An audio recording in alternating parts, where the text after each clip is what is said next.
Welcome to Little Steps to Epic Month. I'm chatting with Julie Ann Garrido. Julie, do you want to just tell us a little bit what you do? And then we will look at little steps. Thank you, Emily. I am, if I'm a little bit shaded, we've tried all angles of lighting and this is the best. Probably a good thing. So I am a yoga teacher, but not a regular yoga teacher, although I do teach regular yoga.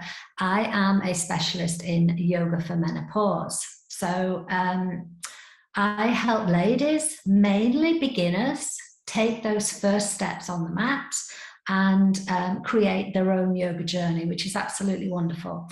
I am no one special. I was 53 before I first tried yoga and 55 when I trained to become a teacher. So it's never too late, and I'm going to give you some tips and advice if you want to start your journey. Awesome. So, I mean, this month's topic, Little Steps to Epic, it is literally made for you, isn't it? It's all about those little beginning things, starting to incorporate yoga in your life. I love it. I love the title because you actually don't have to do much to make changes, yeah, and make significant changes. So I think it's where we go wrong when we're doing this New Year resolution thing or any other kind of intention. I'm all for like believing big, yeah, think big, but you have to start small. So think big means kind of create a vision for yourself. You want to feel healthy, you want to feel fit, you want to have more energy, whatever that may look like. But then the devil lies in the details, and it's the tiny little steps that get you towards the vision. So otherwise we end up, we're focused on this big thing and it doesn't happen, and then it's like, oh, okay, well, I'll just give up then. So it's the tiny little steps that start the journey, and you just keep going, and it's like a snowball gathering momentum. So and I think we in menopause need to cut ourselves some slack, because it's actually quite hard to learn new things. It took me ages, and I still get muddled with yoga, you know, learning sequences and all of that. So yeah, we need to keep it small, to contain it, to be realistic, to keep our own kind of enthusiasm going and so on. And I just want to say that for some reason, although I do have my own theory, you know, like when we say, I'm going to run a marathon or something like that, or I'm going to take up running, yeah, we actually don't say, we know we've got to start the little jogs, the 10-minute jog, and build it up. We don't go all in thinking we can run 26 miles. But for some reason, women, and I think myself included, we look at yoga and think, no, I can't do that. I'll never do that. I'm not flexible enough. I don't look like her. You know, she's really thin, she's really slim. I can't bend like that. And we discount it. Whereas running, for some reason, we think, well, we'll be able to do that and we might be able to run a marathon one day. So it's kind of like yoga has an identity crisis. Yeah, and which is why today is really good to talk about little steps that can start that journey. Because you don't, newsflash, I led with saying, you know, I was 53 before I stepped on the mat. You don't need to be thin, you don't need to be bendy, you just need to start and step on the mat. So, shall I continue? Where do we start then?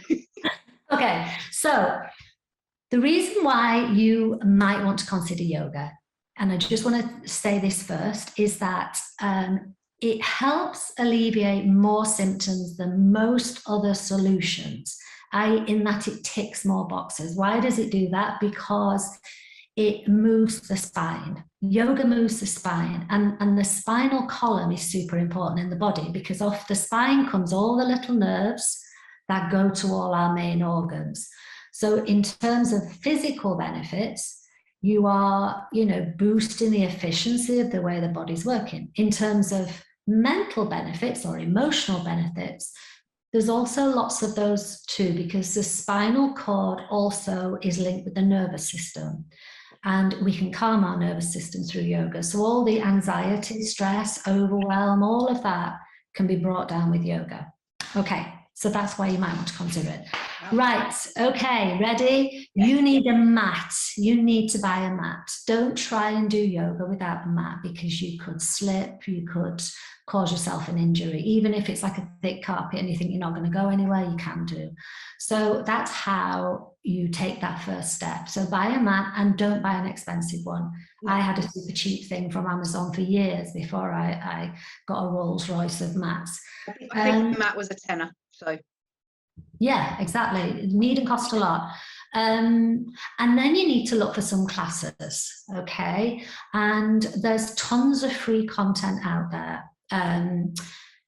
You need to find a teacher who resonates with you, right?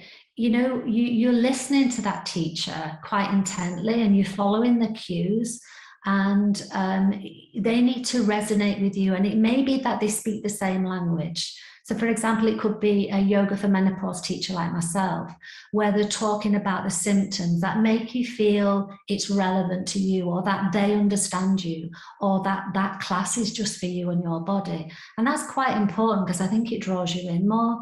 And, you know, my voice might not be for everyone, and it is important. It's quite a big thing. And some teachers like to talk about themselves when they're teaching and make jokes and things like that. You know, some people like that, some people don't. So it is important. I have a free app. I think you have it, Emily, don't you? I do have it, yes. I have a free app with a selection of my classes, and all my classes, as you would expect, are all geared towards different symptoms. Yeah, so if you've had one of those days and you just want to unwind and, you know, close the door, you can choose one for anxiety or overwhelm or fatigue. Whereas if you want to really move the body, you've eaten too much, you want to stretch it out, you know, choose a more energetic one. Okay, start simple with beginners sequences. Don't go into high, because you may end up doing an injury. But I think you pretty soon will become discouraged, because it takes a while to get to, you know, an intermediate stage. And here's my advice, which goes against a lot of the yoga teachers, is just choose little sequences. Just choose a 10-minute one or a 15-minute one. That's all you need, but do it more regularly. So like some people will say, go to a yoga class 1 hour per week. You're going to get more benefit from 4 15-minute sequences than 1 hour. The 1 hour, don't get me wrong, you feel great, but we soon seize up again in menopause.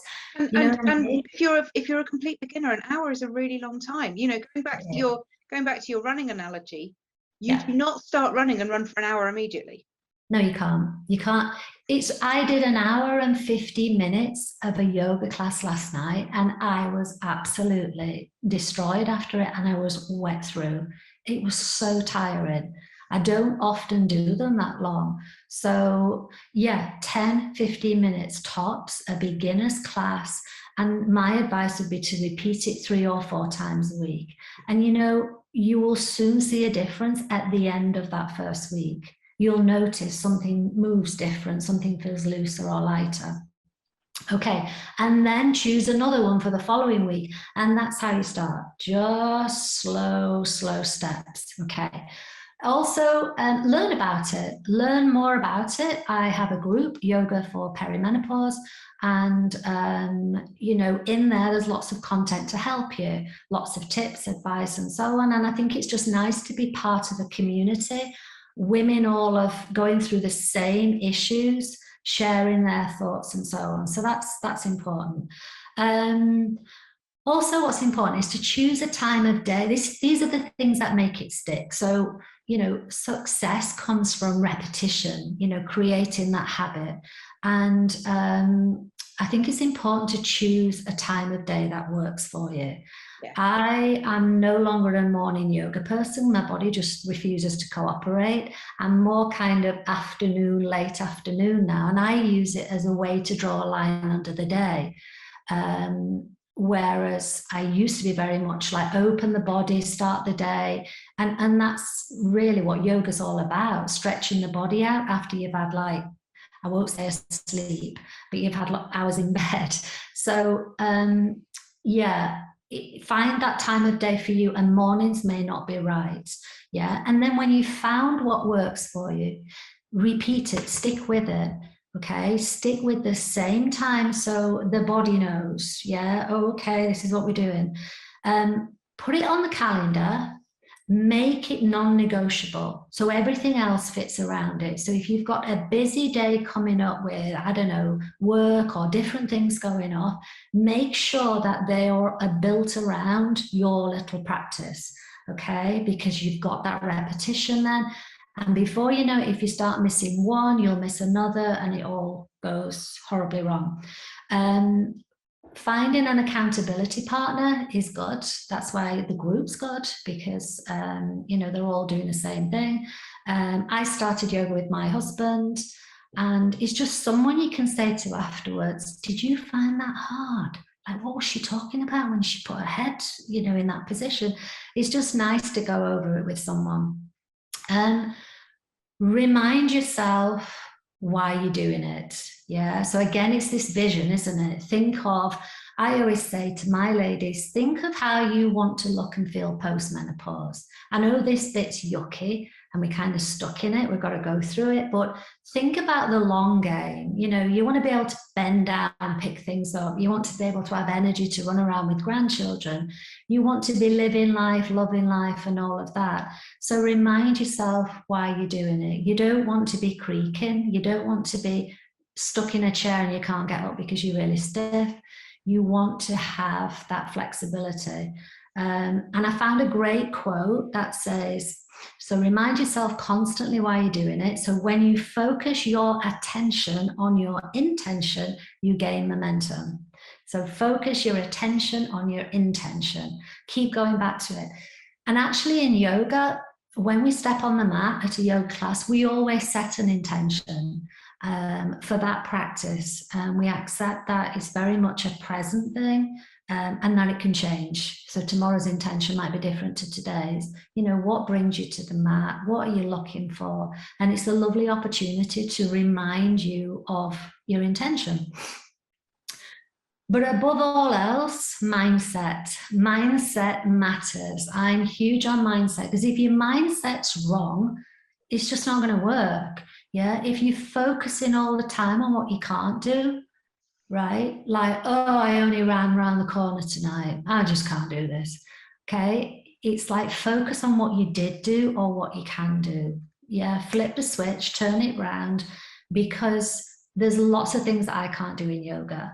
You know, there's lots of things I can, but there's loads of things I can't do. It doesn't matter. Yeah. It's all about you, your body, and making it work. So mindset matters. Yeah. Don't pull yourself down with the negative side of it.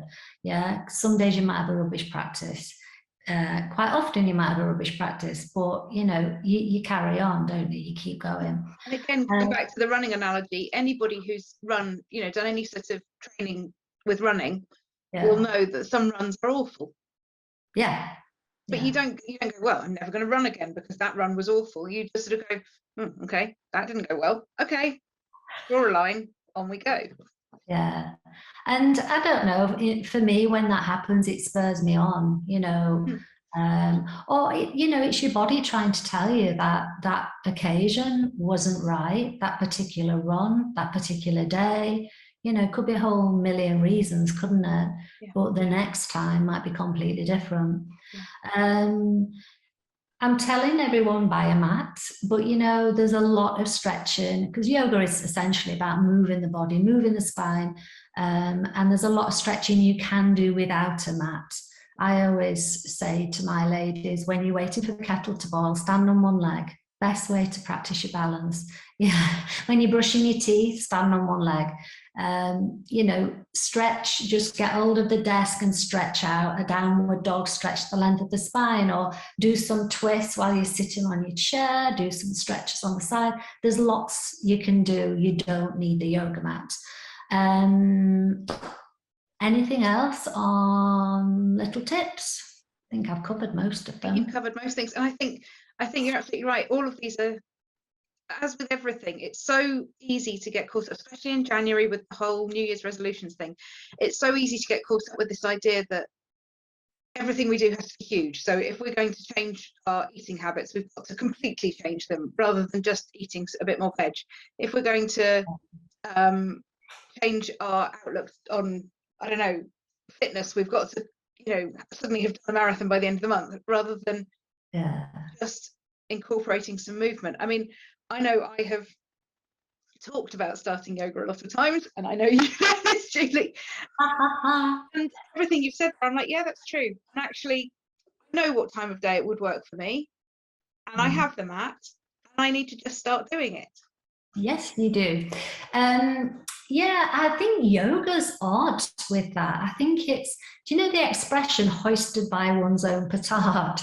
It's a bit like that. It's like a victim of its own success.